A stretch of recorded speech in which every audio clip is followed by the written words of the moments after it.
আসসালামু আলাইকুম। কেমন আছেন আপনারা সবাই? আশা করছি সবাই অনেক বেশি ভালো আছেন। সবাইকে আবারও একবার আমন্ত্রণ করছি সাদামাটা রান্নাঘর অ্যান্ড ব্লগসের আরেকটি নতুন ভিডিও দেখার জন্য। আজকে আমি আপনাদের মাঝে শেয়ার করছি সুজি দিয়ে তৈরি মাত্র 10 মিনিটেই হেলদি টেস্টি নাস্তা রেসিপি বা সুজির মিষ্টি চিতই পিঠার রেসিপি বলতে পারেন। তো চলেন দেখি তৈরির পুরো প্রস্তুত প্রণালী আপনাদের মাঝে শেয়ার করি। এখানে একটা বোল নিয়েছি। বোলের মধ্যে চায়ের কাপের মেপে হাফ কাপ মতো সুজি দিয়ে দিচ্ছি 2 চামচ মতো চিনি। যে কাপ দিয়ে মেপে সুজি নিয়েছি সমপরিমাণ দুধ দিয়ে দিচ্ছি। দুধটা আগে থেকে জাল করে ঠান্ডা করে নিয়েছি। এখন খুব ভালোভাবে নেড়েচেড়ে মিশিয়ে নেব।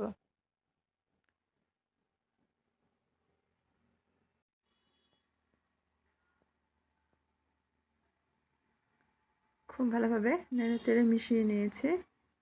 এখন এটা প্রায় 2 মিনিট রেস্ট রেখেছিলাম। 2 মিনিট পর এর মধ্যে 2 চামচ মতো আটা দিয়ে দিচ্ছি। আটার পরিবর্তে এখানে চালের গুঁড়া বা চালের আটা যেটাই বলেন না কেন ব্যবহার করলে বেশি ভালো হয়। নেড়েচেড়ে মিশিয়ে নিয়েছি। আটা দেওয়ার কারণে ব্যাটারটা আবার একটু গাঢ় হয়ে গেছে, সেজন্য আরও 2 টেবিল চামচ মতো দিয়ে দিয়েছি। খুব ভালোভাবে নেড়েচেড়ে মিশিয়ে নেব। মিশানো হয়েছে। এই ব্যাটারটা একটু গাঢ় করে তৈরি করে নিতে হবে। এখন একটা ব্লেন্ডারের জারের মধ্যে নিয়ে নিচ্ছি। 15 থেকে 20 সেকেন্ডের মতো ব্লেন্ড করে নেব। একেবারে মিহি পেস্ট করে নিই। প্রায় 20 সেকেন্ড মতো ব্লেন্ড করে নিয়েছি। বোলের মধ্যে ঢেলে নিচ্ছি।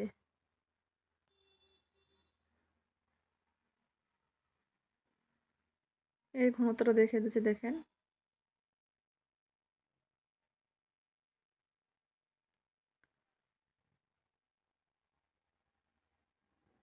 আবারও 1 টেবিল চামচ মতো দুধ দিয়ে দিয়েছি, নেড়েচেড়ে মিশিয়ে নিচ্ছি। এখন এর ঘনত্বটা আপনাদের দেখিয়ে দিচ্ছি। ঠিক এরকম ঘনত্বের তৈরি করে নিতে হবে। এখন এর মধ্যে 1 চিমটি মতো লবণ দিয়ে দিচ্ছি। স্বাদটা খুব ভালো আসবে।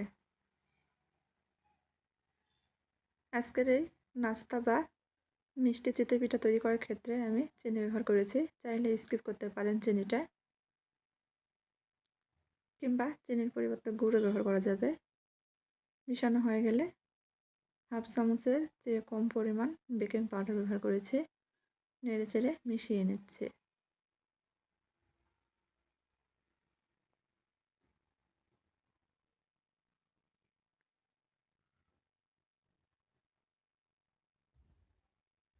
চিতই পিঠা খেতে মন চাইলে এরকম ঝটপট পিঠা বানানোর সাজ ছাড়াই 10 মিনিটে যে কোনো কড়াইয়ে কিন্তু তৈরি করে নেওয়া যায় বা ফ্রাই প্যানে। ব্যাটার তৈরি। চুলার পর আগে থেকে হাই হিটে ফ্রাই প্যান বসিয়ে দিয়েছি। চুলার আঁচ এ পর্যায়ে কমিয়ে দিয়েছি। টিস্যুতে একটু তেল নিয়ে ফ্রাই প্যান মুছে নিয়েছি। সামান্য পরিমাণ ব্যাটার ফ্রাই প্যানে দিয়ে দিয়েছি। ঢাকনা দিয়ে কয়েক সেকেন্ডের জন্য ঢেকে রেখেছিলাম, প্রায় 45 থেকে 50 সেকেন্ড মতো। তারপর ঢাকনা উঠিয়ে দেখিয়ে দিচ্ছি, দেখেন কীরকম হয়েছে।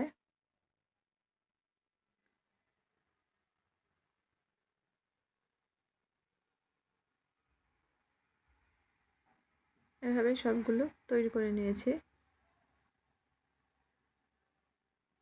পরিবেশন করে নিচ্ছে।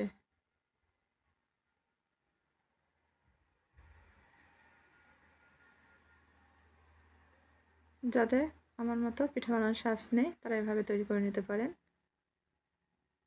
তো আজকের মতো এই পর্যন্তই। যদি ভালো লাগে চ্যানেলটিকে সাপোর্ট করে পাশেই থাকবেন। সবাই ভালো থাকবেন। আল্লাহ হাফেজ।